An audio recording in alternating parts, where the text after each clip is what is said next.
mani kanindanda ogummaa ilma namaan wanta yaadame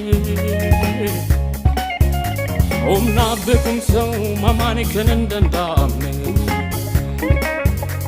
ogummaa ilma namaan wanta yaadame wallaan san argateen Yesuus abbaa biraa Ufi sagar malle gubachu ibida holera wallan sanargaten waaqayyo babra Ufi sagar malle gubachu ibida holera holera holera holera holera holera holera holera holera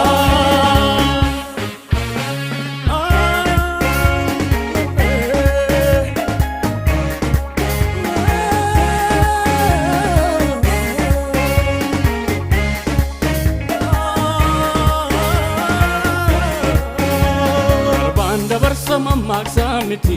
ninasa du amo edu na walche Jesus akan kasata Jesus dugon faden karaf dugabare abar sagal kabala mafadu yoni sana nole olera Jesus itamanen karaf dugabare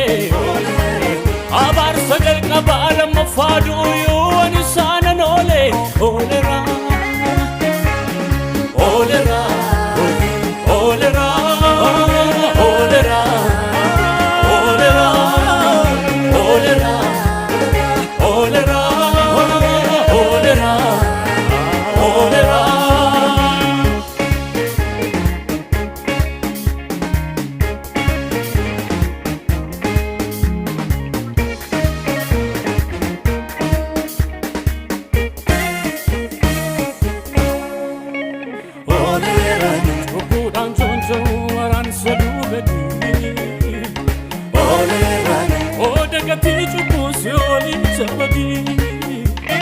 Oleran rebicha dukanami damagar male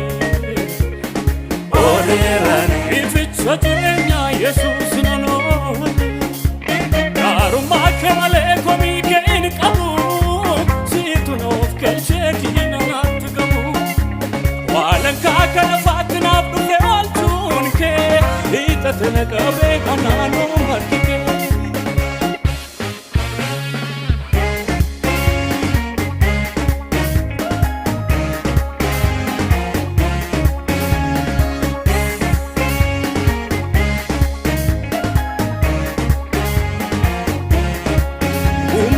Kani chai safura hojjetu lubbu balleessuudhaaf yeroo hin kaatu olsaanin dhugaan Yesuus erga dhufee cubbuudhaan jonja'uun reebichi dukkanaa hin hafee yaaddoo koo fudhatee yaaddeessaa korraatti bu'anaaf kenne naamosi seeranaan Yesuus inni naamane Mana basa kesa iddo nafkenne nafkenne nafkennera Jesus nafkennera nafkennera ana balasera nafkennera Jesus nafkennera nafkennera ana balasera Chopudan jonja waransa dugadi Oleran koda gati jubusi oli chabadi Oleran rebicha dukanami damagar male Oleran ificha jirenya Yesusi nanole